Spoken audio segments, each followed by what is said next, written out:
Gak apa-apa, seburuk apapun masa lalu kita, itu yang telah mengantarkan kita menjadi kita yang hari ini. Ayo bangkit, bangkit dari ketidaksadaran, jadilah orang-orang yang sadar.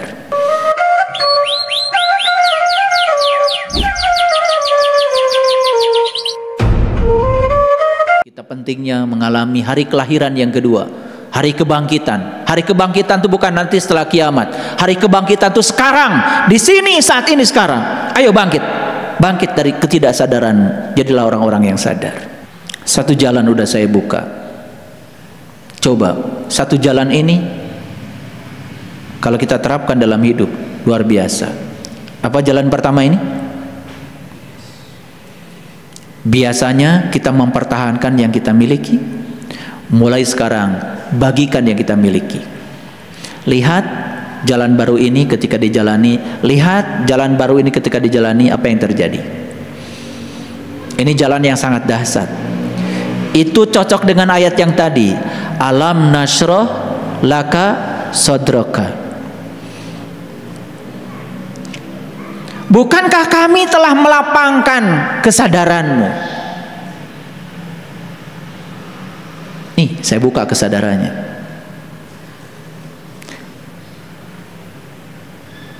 Sekarang saya tanya, tahu kalau Allah Maha Kaya? Tahu? Tahu kalau Allah kekayaannya tanpa batas?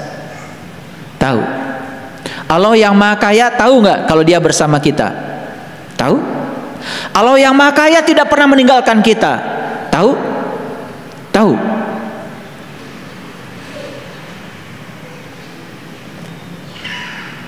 Tetapi saat kita mau berbagi, ada perasaan dalam diri kita, kalau saya bagikan gimana?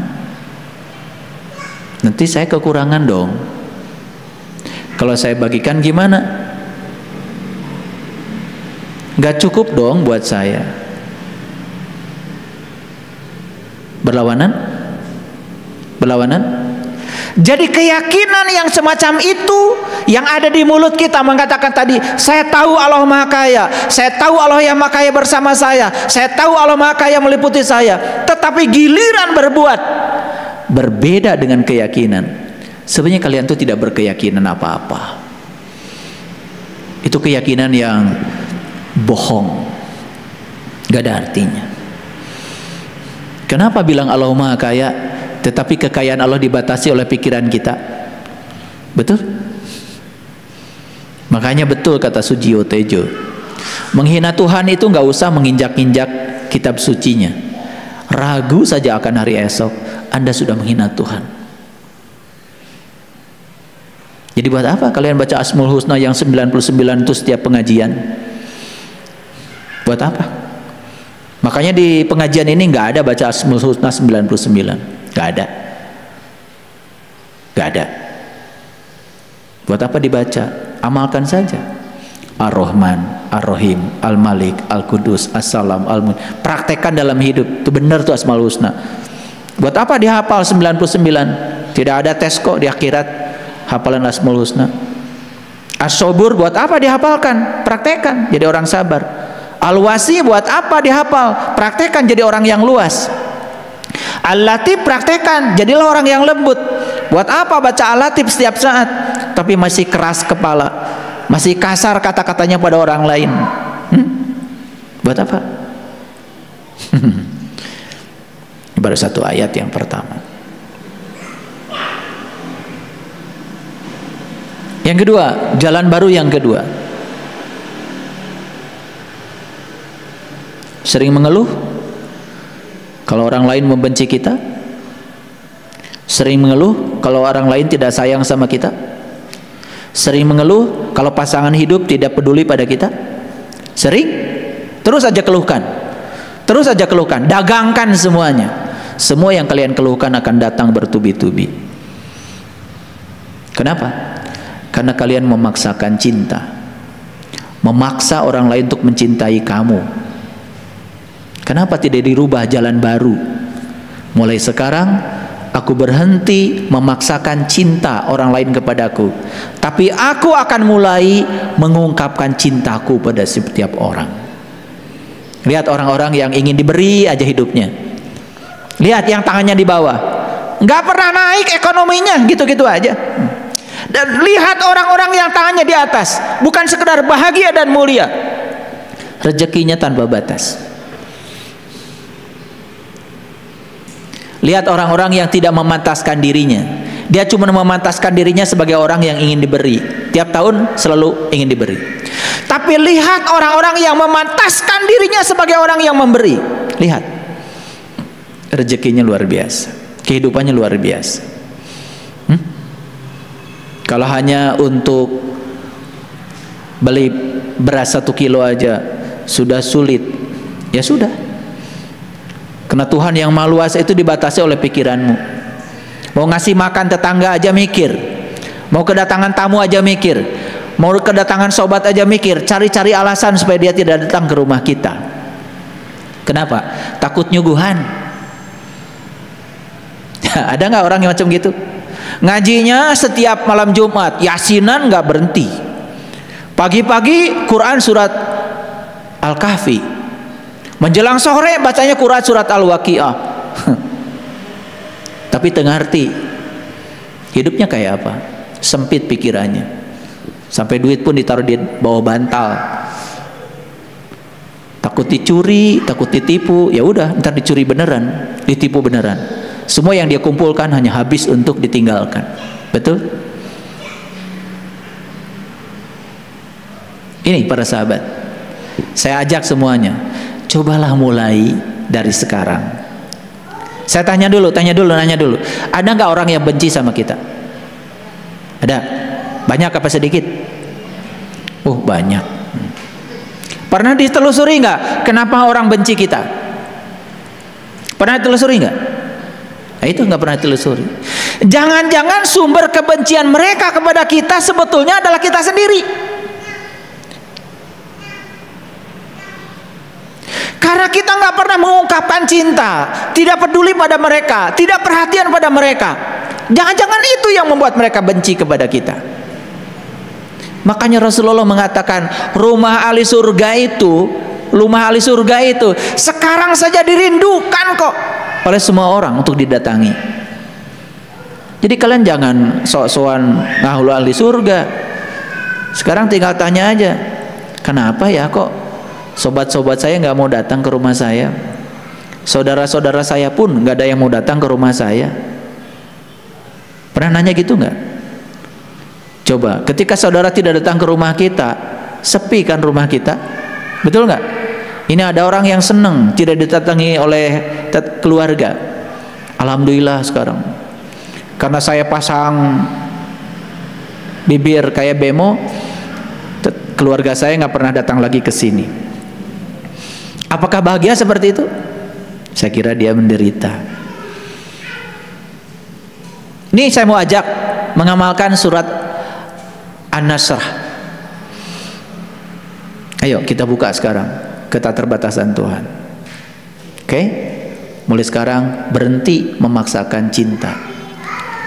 Belajar mengungkapkan cinta. Coba mulai peduli. Piraku kalau kita peduli pada orang-orang menyakiti kita. Piraku kalau kita peduli pada orang-orang nyakitin kita. Nggak mungkin deh. Hadiah cinta itu cuma satu, cinta itu sendiri. Alam itu tidak pernah salah ya, tidak mungkin ya cinta dibalas dengan kebencian itu sedikit.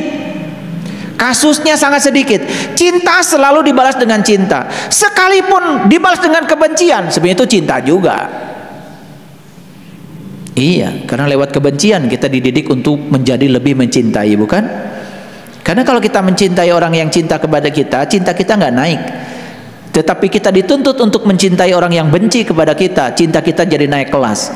Sebenarnya cinta juga kebencian itu, kalau bisa mengolahnya. Makanya energi di semesta ini tidak ada negatif, tidak ada positif. Semua energi itu sebenarnya netral, tergantung kita menggunakannya. Ini harus belajar lagi nih, belajar lagi, ya. Makanya kalau belajar agama cuman belajar baca aja, udah habis umur tuh, ya. Ada yang mengeluh kepada saya, ini besok ya mau diajak datang ke rumah. Dia punya orang tua rajin sekali ibadah. Baca Quran tidak pernah berhenti, tapi tengarti yang dibaca. Begitu menjelang tua, dia pikun.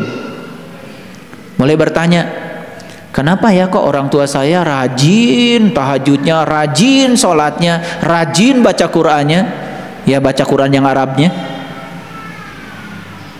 tapi menjelang tuanya bingung jalan pulangnya. Banyak yang kayak gitu kira-kira? Oh, banyak.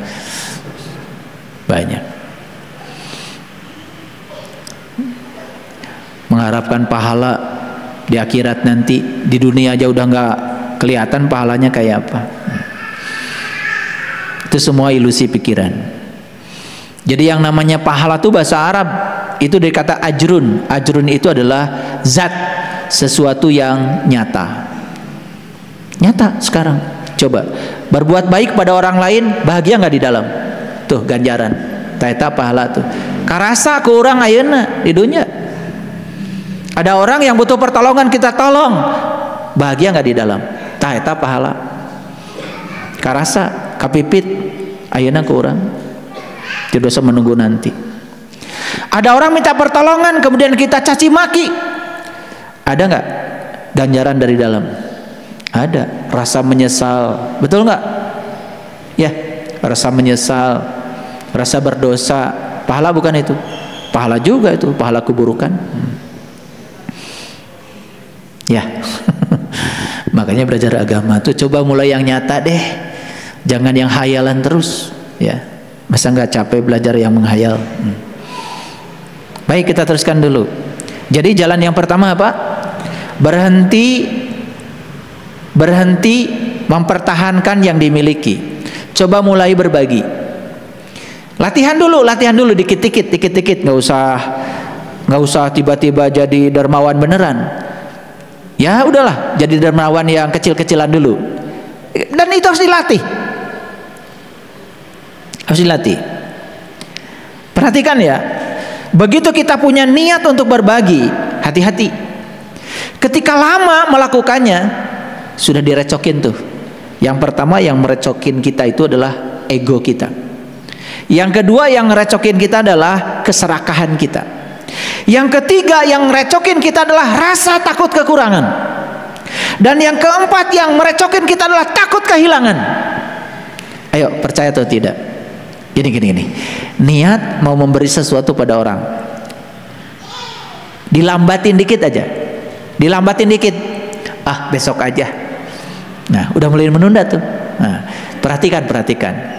Dari sekarang sampai besok itu, yang 4 itu datang itu. Yang pertama ego tuh pikiran. Kata pikiran, enak aja, nyari aja setengah mati.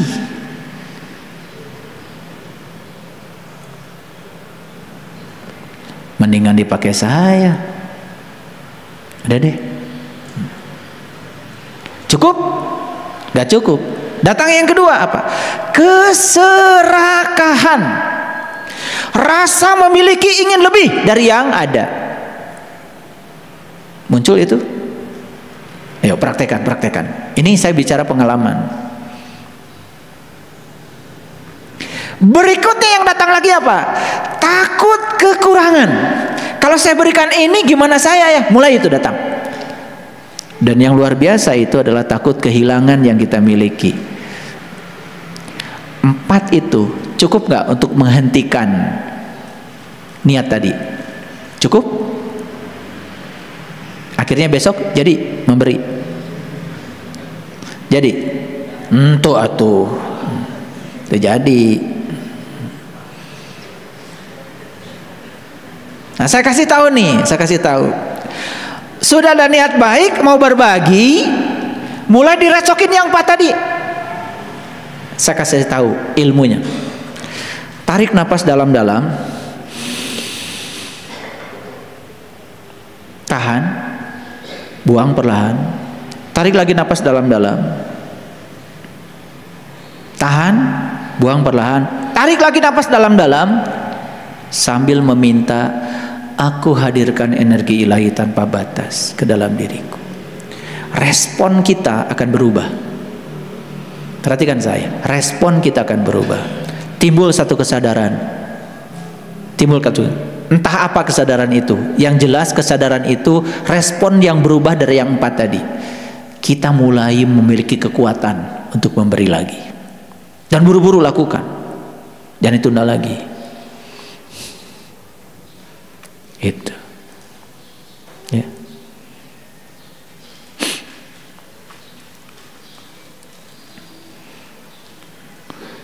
Udah niat mau ngasih 400, diutil 50. Kagok atuh, diutil lagi 50.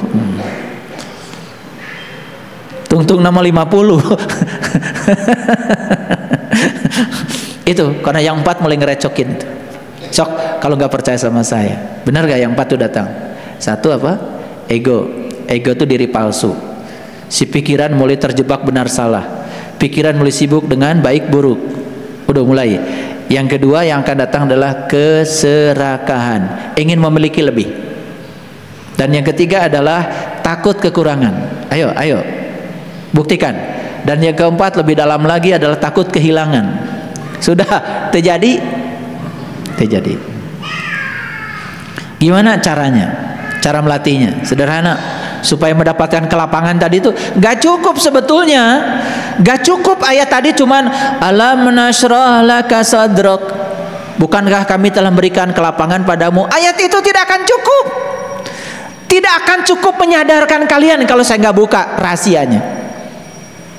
Coba kalau saya bacakan tadi, bukankah kami telah melapangkan kesadaranmu. Apa yang didapat dari kajian kita hari ini? Apa? Nggak dapat. Paling juga nanti sholat, oh tadi dibaca alam nasroh, nanti kalau sholat saya mau baca alam nasroh aja. Dibaca lagi alam nasroh laka sadrak, gak ada energinya. Tapi begitu kita sadar bahwa sesungguhnya setiap kita memberi, sesungguhnya itu adalah pemberiannya. Sadar bahwa sesungguhnya setiap memberi tidak akan membuat kita kekurangan. Sadar bahwa setiap pemberian membahagiakan yang diberi dan membahagiakan kita. Sadar bahwa sesungguhnya setiap memberi itu tanda bahwa kita yakin Allah Maha Kaya tanpa harus bertransaksi dengan beliau. Coba, lapang nggak? Lapang nggak? Habis sholat tuh lapang. Gimana? Ada yang nanya sama saya, kalau saya baca alam nasrohnya 1 ayat saja, cukup 1 ayat. Jika perlu ulang 100 kali. Boleh nggak? Boleh. Karena di dalam sholat kan yang dianjurkan, yang penting baca surat setelah Al-Fatihah, itu juga sunnah. Gimana kalau saya baca setelah Al-Fatihah alam nasroh cuman ayat pertama? Boleh. Alam nasroh laka sadrak, alam nasroh laka sadrak, alam nasroh laka sadrak. Cerik tah, nangis ketika sholat. Kalimat pertama mungkin belum menghunjam, kalimat kedua tambah menghunjam, kalimat ketiga tambah menghunjam. Bukankah kami telah melapangkan untukmu kesadaran? Kok kamu gak sadar-sadar sih? Bukankah aku yang ada dalam dirimu adalah sumber kesadaranmu? Tapi kenapa kamu gak sadar? Bukankah aku yang ada pada dirimu adalah kesadaran murni yang aku tiupkan ke dalam dirimu? Kok kamu gak sadar? Boleh baca 1000 kali? Boleh. Coba aja. Kalau ada yang bilang, wah itu bid'ah, gak ngerti. Daripada tuntas gak dapat apa-apa. Itu. 1, untuk melapangkan kesadaran itu apa tadi? Berbagi. 2, mengungkapkan cinta. Latihannya apa? Latihannya sederhana. Latihan menyayangi, latihan menghargai. Latihan menyayangi itu harus latihan.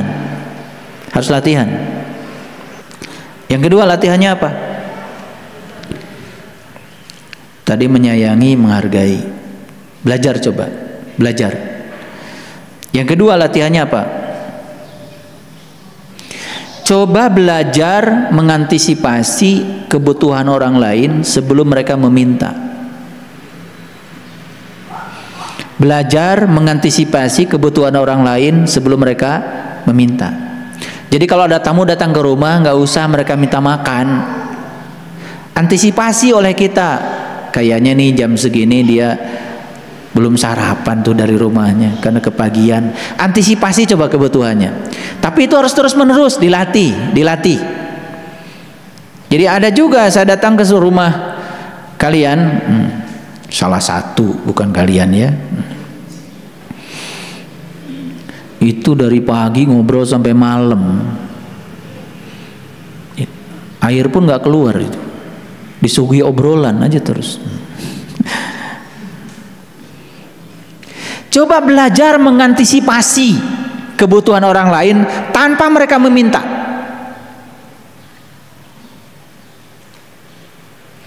Jadi kalau orang itu mau pulang jangan ditanya gaduh ongkos tuh, jangan.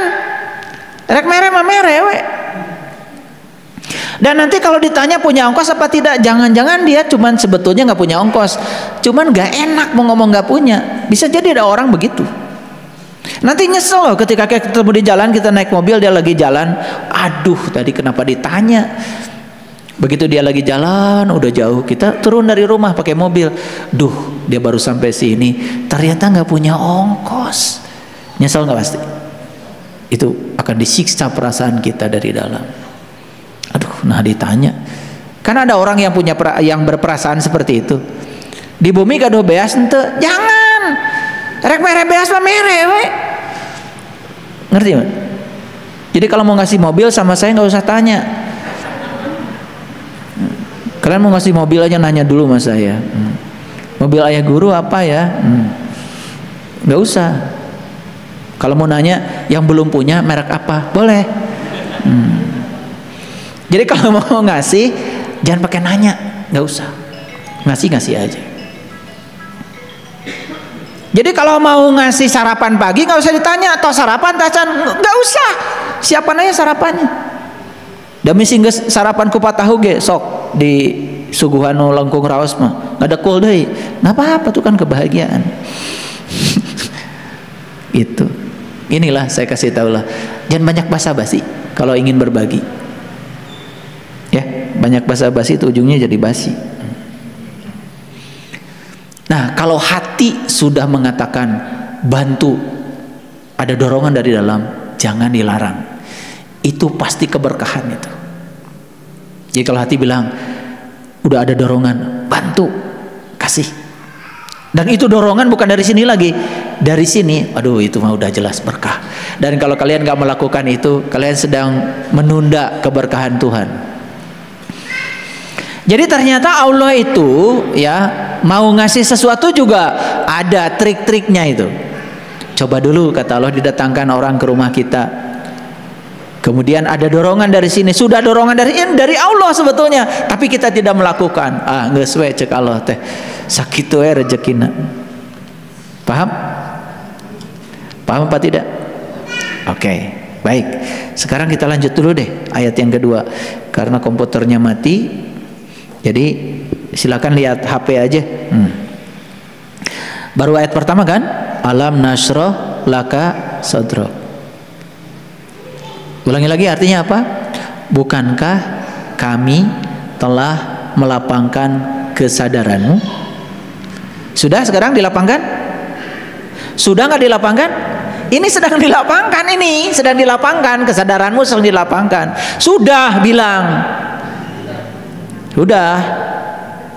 Jadi keluar dari sini, tolong kelapangan dada ini jangan disempitkan lagi. Karena sekarang sudah dilapangkan, sudah dikasih pengertian. Ya. Tadi pagi saya nulis satu artikel, udah baca belum di WA Group? Ya. Tentang menyerahkan apa yang ada. Sebenarnya intinya apa? Hidup bukan dengan apa yang seharusnya, tapi hidup dengan apa yang ada. Itu sudah saya sampaikan. Itu juga bisa meluaskan. Yang keempat,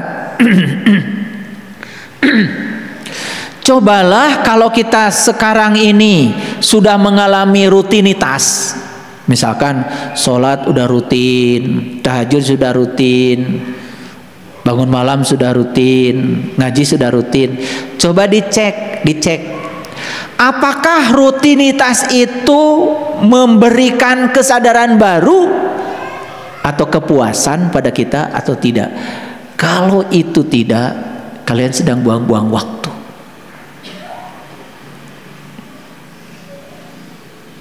Ya. Nanti harus latihan deh. Akhirnya sekarang ini kan kita dijebak oleh pikiran kita. Pokoknya zuhur 4 rakaat, asar 4 rakaat, gitu. Rakaat mana yang membuat kita jadi sadar kita pun nggak tahu. Karena yang dibaca juga nggak sadar kan, betul? Mulai dari takbir sampai salam itu nggak sadar. Pokoknya alhamdulillah geus beres sholat. Nah kalau itu terjadi, tolong diperiksa. Kalau itu terjadi sebetulnya kita sedang buang-buang waktu. Cobalah, saya bukan ngajarkan ini ya. Cobalah sesekali sholat itu tidak usah cepat-cepat, gitu, dinikmati, ya. Walaupun mungkin dari 4 rakaat itu sholat duhur yang dinikmati 1 rakaat itu lebih bagus dari 4-4-nya tidak dinikmati. Dinikmati, mulai baca takbirnya dinikmati, akbarnya Allah tuh karasa. Waktu baca doa iftitah tuh terasa. Inni wajjahtu wajhiya lilladzi karasa. Menghadapkan wajah batin kepada Allahnya itu terasa. Syukur-syukur kalau udah bisa. Bukan terasa lagi nyata. Wajah Allah nanti aya payuneun. Wah, keren eta mah tuh. Waktu bilang inna sholati wa nusuki wa mahyaya wa mamati lillahi rabbil alamin la syarikalah wa bidzalika umirtu wa bidzalika umirtu wa bidzalika umirtu wa ana awwalul muslimin. Bergetar tuh seluruh sel dalam tubuh. Bagaimana kalau tidak 1 rakaat, saya hanya ingin fokus aja di doa iftitah, itu bagus daripada tidak sama sekali. Rek domen teh doa iftitah nawe. Allahu akbar. Allahu akbar kabira. Walhamdulillahi katsira. Wa subhanallahi bukratan wa asila. Tahu artinya enggak? Wa subhanallahi bukratan wa asila, tahu artinya enggak? Eta sakitu dibaca unggal poe. Dan aku akan sucikan engkau ya Allah pagi dan petang. Aku akan sucikan engkau ya Allah pagi dan petang. Tanya pada dirimu, apakah engkau sudah mensucikan Allah pagi dan petang?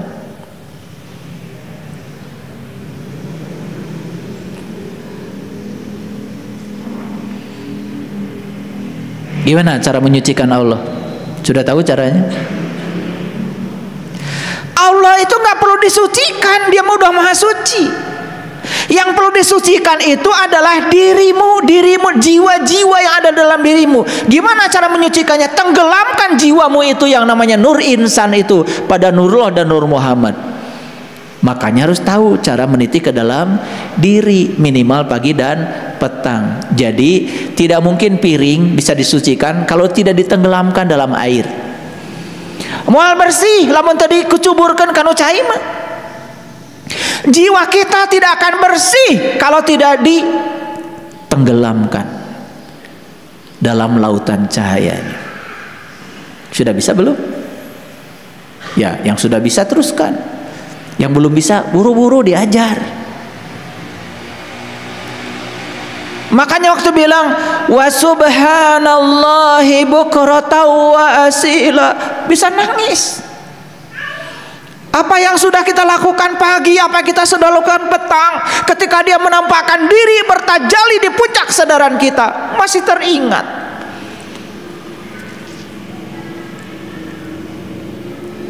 Itu baru sampai situ aja udah nangis. Baru Allahu akbar kabira walhamdulillahi katsira wa subhanallahi bukratan wa asila. Aduh, itu aja udah berat. Apalagi kalimat berikutnya, inni wajjahtu wajhiya lilladzi fataras samawati wal ar hanifa wa ma ana minal musyrikin. Aduh, itu pengakuan yang luar biasa. Sesungguhnya aku bukan orang-orang yang musyrik lagi ya Allah. Aku tidak menduakan Engkau lagi ya Allah. Malu ya habis sholat, masih mencemaskan rezeki, masih mengkhawatirkan hari esok, masih takut kekurangan, padahal baru aja bilang wa ma ana minal musyrikin, abdi masanes jalmi musyrik deui ya Allah, tidak menduakan Engkau, tidak selingkuh lagi kepadamu, hanya Engkau tujuanku ya Allah, hanya Engkau, aku yakin kehadiranmu sudah cukup bagiku, tapi masih ragu-ragu. Kacau sholatnya kayak gitu.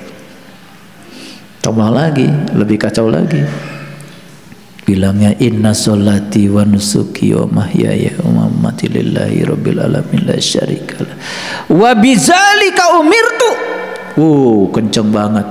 Aku siap menerima apapun perintahmu ya Allah.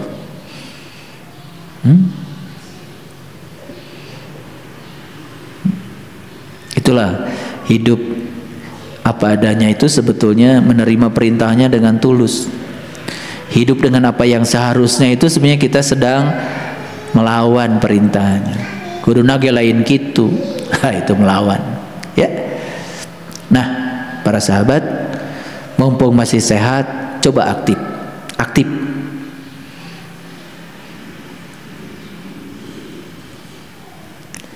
Karena nanti begitu kita sudah tidak seperti sekarang lagi, kepasipan itu akan membuat kita semakin cepat untuk menua. Makanya saya sering mengatakan mumpung masih ada waktu, Karena Nabi Muhammad mengajarkan jagalah mudamu sebelum datang masa tuamu, kan gitu. Jadi artinya bukan terus harus muda, bukan, tetapi maksudnya ya jagalah mudamu sebelum datang masa tuamu itu, mumpung masih bisa melakukan sesuatu, lakukanlah sekarang. Mumpung masih diberi kesempatan untuk bisa nembah jati pagi petang, lakukanlah sekarang. Mumpung masih ada waktu, mumpung masih sehat. Kan jagalah sehatmu sebelum datang masa sakitmu. Jagalah masa kuatmu sebelum datang masa lemahmu. Jagalah hidupmu sebelum datang masa matimu. Keren banget itu pepatah Rasul itu. Sebetulnya beliau ingin memberikan satu pesan yang sangat tajam ya kepada kita untuk memanfaatkan kehidupan.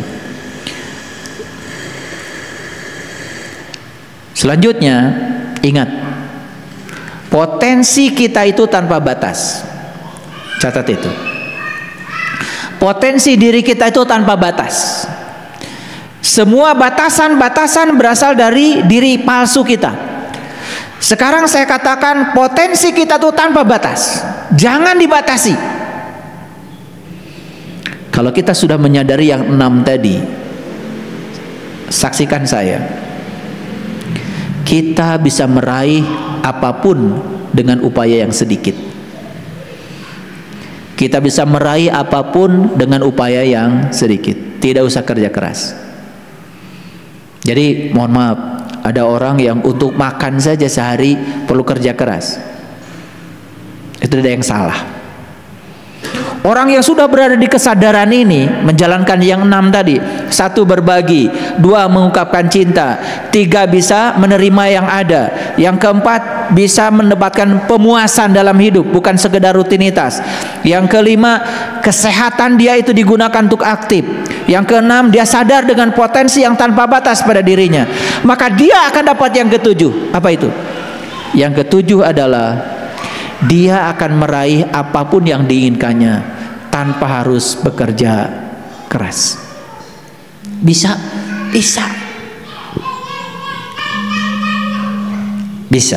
Sangat bisa. Baik, kita lanjutkan.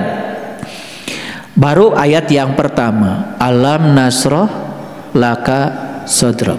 Sudah diluaskan sekarang kesadaranmu? Sudah sadar sekarang? Sadar kalau diri saya potensinya tanpa batas. Sadar, oh sebetulnya meraih sesuatu tuh nggak perlu kerja keras loh. Gimana caranya? Kesadaranmu. Gunakan kekuatan positif yang ada pada dirimu. Banyak gak orang yang untuk meraih sesuatu itu harus bekerja keras? Banyak? Itu karena dia kerja pakai otot. Ada nggak orang yang kerjanya pakai otak? Itu juga kerja cerdas, tetapi hasilnya masih pas. Ada kerja yang hasilnya tanpa batas. Apa itu? Kerja pakai kesadaran. Itu namanya kerja ikhlas. Makanya kalau hasilnya ingin tanpa batas, kerjanya harus kerja ikhlas. Gimana cara kerja ikhlas? Itu belajar menemukan diri sejati dulu. Sebelum kita menemukan siapa diri kita, ikhlas itu masih jauh, masih transaksional. Betul nggak? Lihat tuh, sekarang banyak sekali berita tentang ya bersedekah yang tadinya ingin dapat banyak malah jadi zong. Kenapa? Dari awal niatnya udah nggak benar. Dan diajarkan supaya niatnya juga nggak benar, transaksional. Jadi itu lupa ya. Wa ahsin kama ahsanallahu ilaika. Gitu. Baik, yang kedua. Wa wada'na anka wizraka. Dan kami pun telah membebaskan beban darimu. Lihat saya semuanya. Beban-beban hidup itu datangnya dari mana? Dari mana? Dari pikiran. Silahkan kau percaya dirimu sebagai pikiran, bebanmu akan semakin berat. Tapi begitu kita jadi penonton bagi pikiran, masih ingat lagu saya kemarin kan? Ya. Kabut. Sengajakah engkau mewakili pikiranku? Kabut itu ada putih, ada hitam. Dua-duanya juga menghalangi matahari. Ingat, diriku bukan kabut putih, bukan kabut hitam. Diriku yang sebenarnya adalah langit biru. Aku menerima yang putih, aku menerima yang hitam. Karena aku bukan kabut. Aku adalah langit biru. Berarti kalau aku langit biru, aku bukan pikiran, aku adalah kesadaran. Aku adalah pemerhati bagi pikiran. Coba. Makanya kan lagu itu keren banget, ya. Kabut, sengajakah engkau mewakili pikiranku?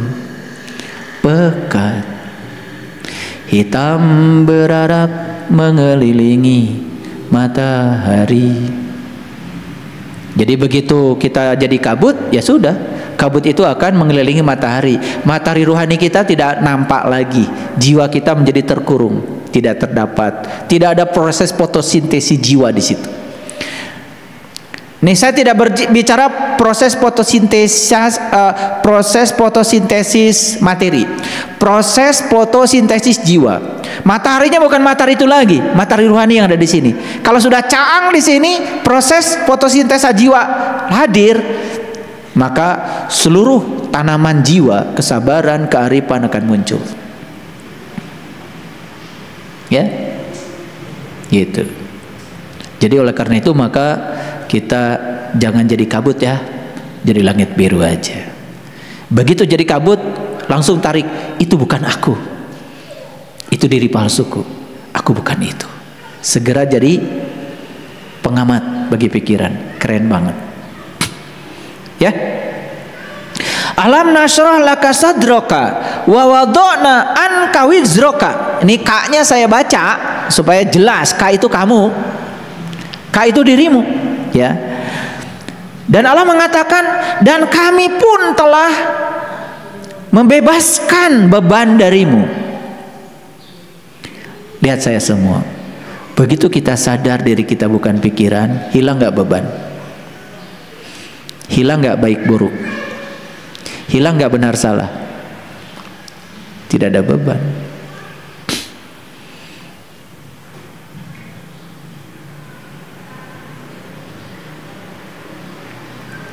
Jadi sekarang saya ulangi lagi, beban berasal dari apa?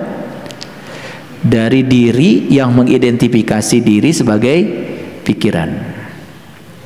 Lihat ya, semua orang, mau pejabat, mau rakyat, mau kaya, mau miskin, belum tentu bahagia loh. Belum tentu. Selama dia mengidentifikasi dirinya sebagai pikiran, harta sebanyak apapun belum tentu dia bahagia. Komo teu boga duit mah. Ya. Makanya kuncinya sederhana. Begitu kita sedang mengidentifikasi diri sebagai pikiran, langsung lain orang eta mah. Urang nusannya nama lain eta. Gitu. Buru-buru. Kita yang sebenarnya tidak terjebak oleh kehidupan dan kematian. Kita yang sebenarnya abadi, sabadi ilahi. Sadari itu. Senyum aja menghadapi apapun. Tidak ada yang menakutkan. Ini udah tingkat tinggi nih ngaji. Ya. Berikutnya apa? Allazi an qadadah. Itulah yang membuat kamu selama ini terbebani punggungmu. Ini udah pada bengkok-bengkok nih punggungnya. Karena semua jadi beban. Hidup yang 5 hari kerja keras, di akhir pekan piknik 1 minggu, itu hidup yang tidak layak dihidupi. Berarti yang 5 hari itu kalian gak bahagia. Hidup yang layak dihidupi itu setiap saat bahagia. Semua hari adalah hari libur. Kade ulah nepi ka teu gawe. Semua hari-hari libur itu artinya setiap hari selalu membuat dia bahagia. Apalagi kerja keras ya selama 11 bulan, akhir tahun piknik cenah supaya bahagia. Bohong.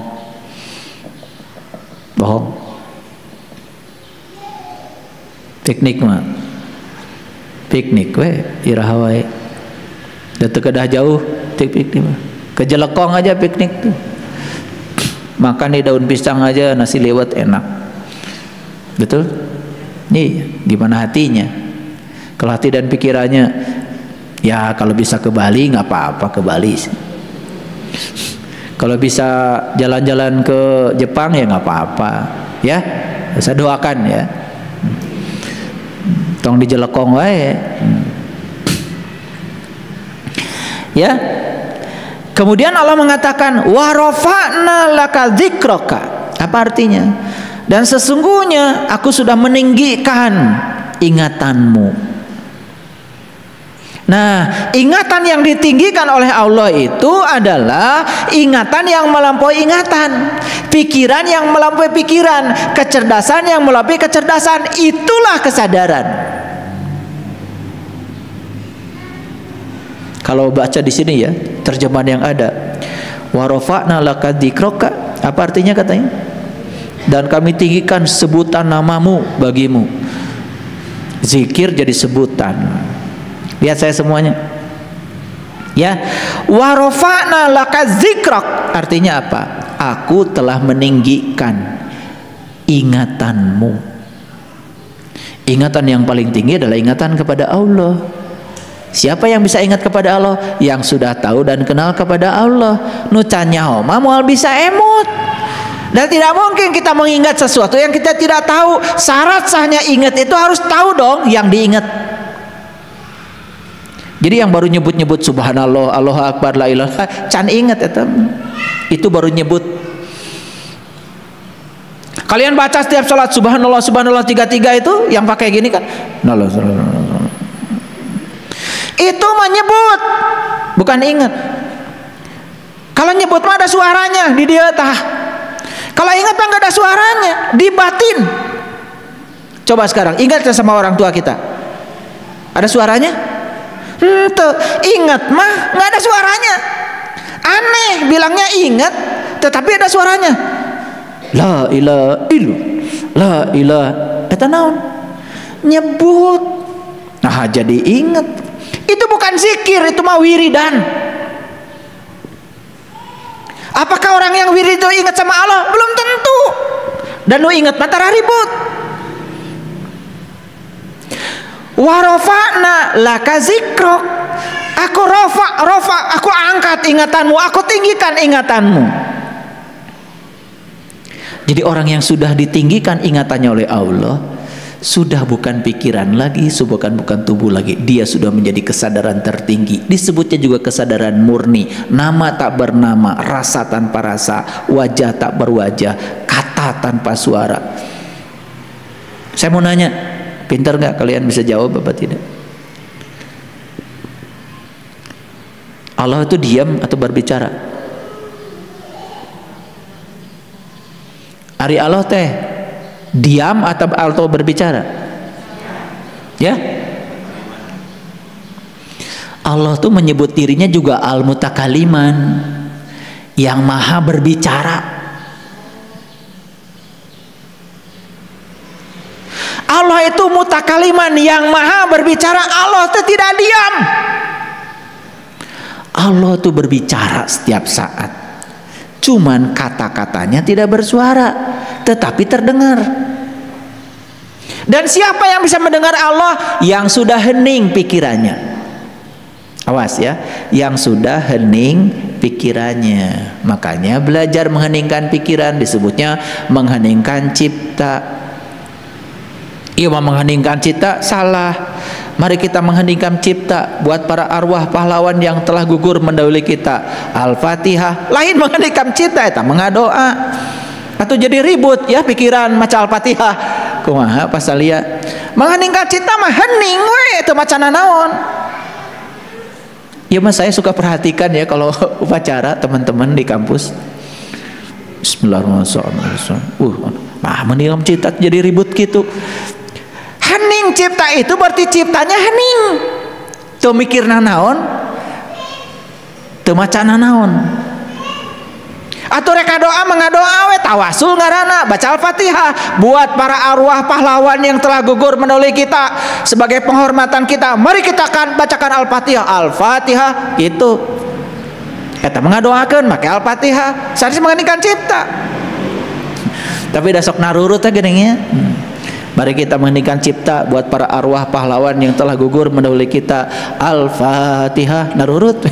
Saya mah tara nurutan. Da mengheningkan cipta. Hening we cipta teu macana naon. Kuduna ge kitu. Tapi da biasana ge kitu nya. Raresep aya nurutkeun teu puguh teh. Kita mengheningkan cipta, dar ciptana teh mikir. Ari maca Al-Fatihah emang teu mikir?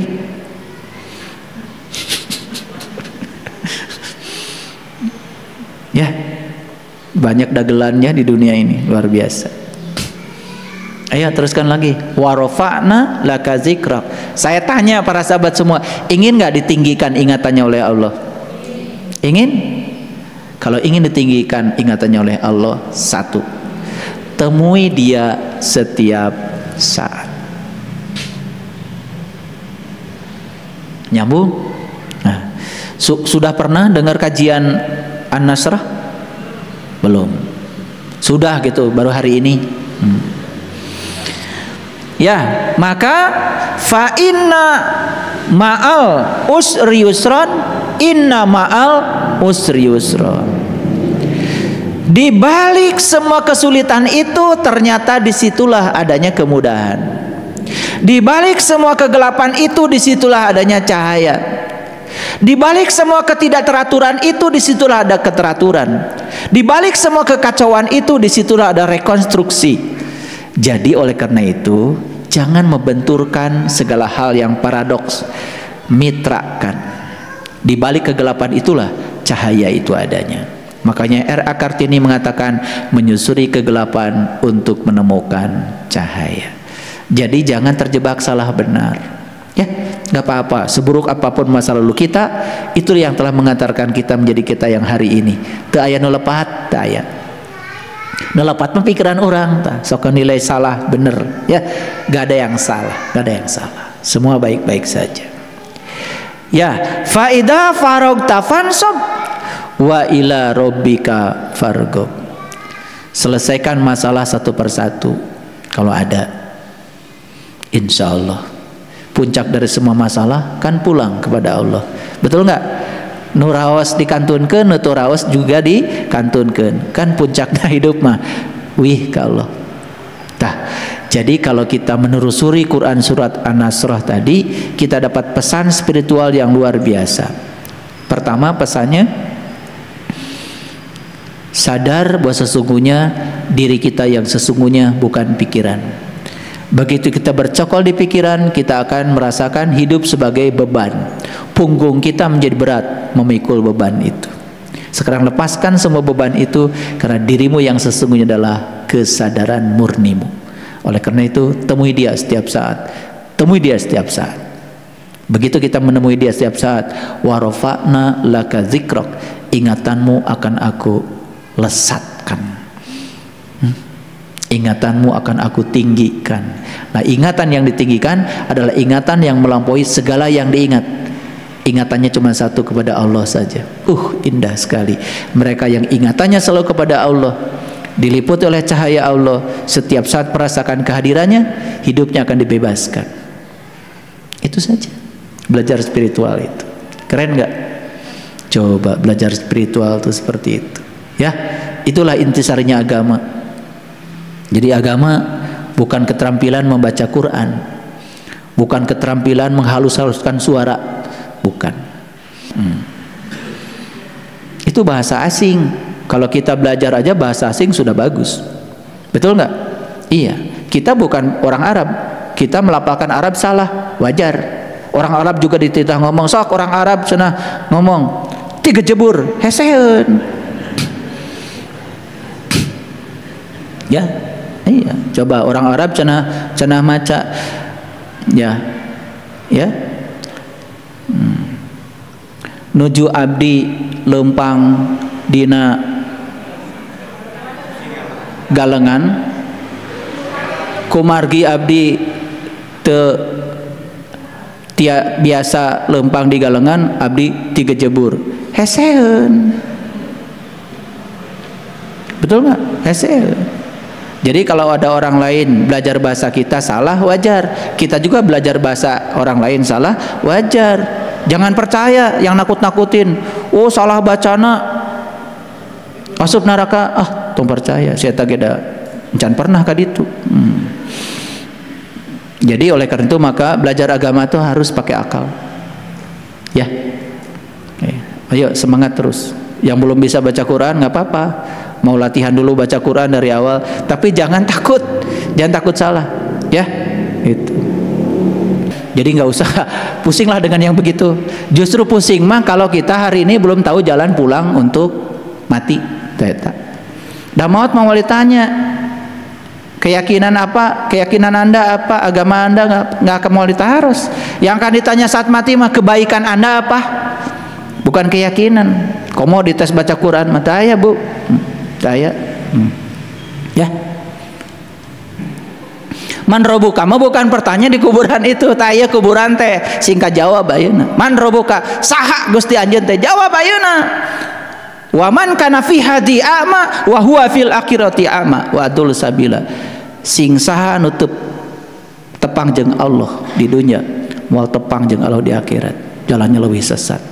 Kan gitu Quran lagi. Barang siapa yang tidak melihat di dunia, tidak akan melihat di akhirat, dan jalannya lebih sesat. Quran. Betul? Gitu. Udah ngerti sekarang Alam Nasrah? Sok baca nanti di rumah. Alam nasrah laka sadrak. Hup, liren heula.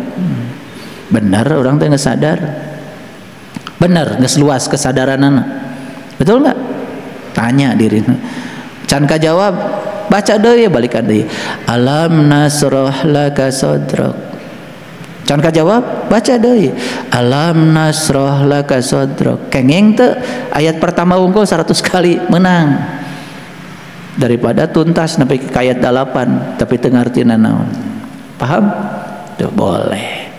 Ya, tidak melanggar syariat kok. Karena fikihnya mengatakan yang penting setiap selesai baca Al-Fatihah disunatkan membaca ayat. Ya toh, ayat yang mana saja boleh dipilih. Coba sholat di Arab, kadang-kadang surat Al-Baqarah diambil ayat ini dicuplik aja tengahnya, nggak masalah, betul nggak? Gitu. Kadang-kadang di sana sholat isya, sholat maghrib cuma ayat kursi aja. Allahu la ilaha illa huwal hayyul qayyum la ta'khudhuhu sinnatu wa la naum lahu ma fis samawati wa ma fil ard man dzal ladzi yashfa'u indahu illa bi'idzni. Allahu akbar, cuma gitu aja, nggak apa-apa.